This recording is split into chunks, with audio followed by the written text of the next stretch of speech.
much to do with nature. Much to do with nature. Well, that's what I was going to say. Do you prefer I love every the single species that exists on this planet, except mosquitoes. I draw the line there.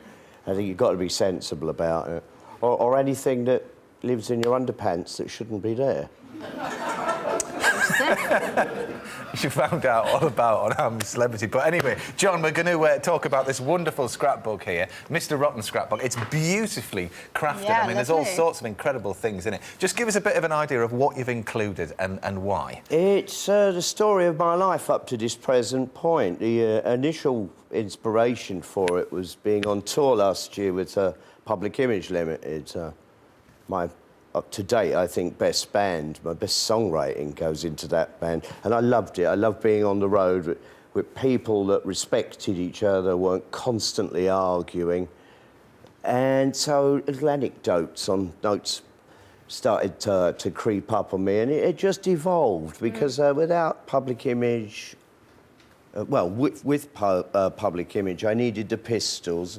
The Pistols, really, I needed my parents' inspiration when I was younger, and one thing led to another, and it gradually expanded into what I think is a true piece of living art, not fart, you know, which is what they put in galleries. It's nothing to do with regular publishing companies, so it's not killed and murdered and kicked to death by committee. It's the truth, the whole truth, and nothing but. It's expensive to put together, but if you truly appreciate the people around you in your life that have inspired you the most, well, then you should applaud them. Yeah. Right? There's no money to be made for me on this. It's as is.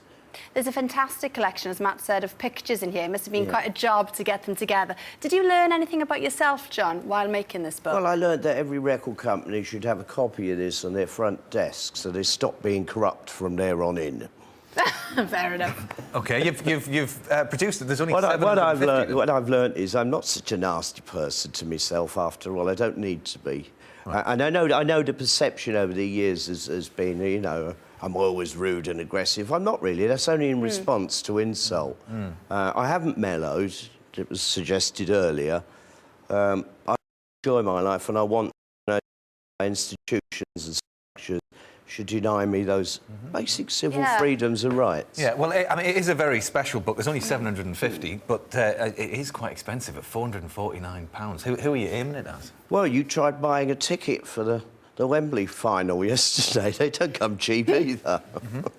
And talking about basic civil freedoms, I was really infuriated. Yes, I went to Arsenal Birmingham yesterday, and we were constantly harassed by stewards telling us that we should sit down for spoiling the game.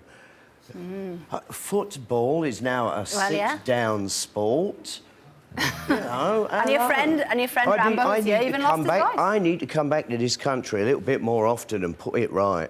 That's you know, cheek. Was Nora with you at the football? No, that was a boys' day out. Oh, right. Nora's in this book, though. She features quite heavily Very in the book. much but so. You've been married. That's me missus, and we've been together now very near 30 years. What's the secret, John? Honesty, really good arguments, and the ability to forget the nastiness. Yeah, fair enough. My whole life has been wrapped up in this place. Poor Eddie. Absolutely understand where he's coming from. Well, absolutely. John, you grew up in a council flat in Northland. My heart went out to that poor old man there at number 6. I understand everything he's talking about. I mean, that's all he's been given in life. Why can't he keep it till he dies, right? Leave him be happy. Just look after it. Those who want to move out, let them move out. Why is it all this smash it all up or leave it rot? Lunacy. Does nobody here think straight and clear anymore? How would you want to take that man's life away? What I seen there when he showed the family, that's exactly what my book is. Yeah. All right? Yeah. Are you that sentimental about where you used to live in North London? Because you were in a council block, weren't you, there? Wherever you stay for any length of time, of course you become attached. Yeah. There's a picture of your house there. You know? And for parents, as kids are born there, a whole existence. There you go. Look at that horribleness. But it was our horribleness. Yeah, but it's somebody's home, isn't it? Yes. Thanks the very memories. much, You John. can't throw memories away. Thank you. It's been lovely to have you here, and good luck with the new book, Mr. Rotten's Scrapbook.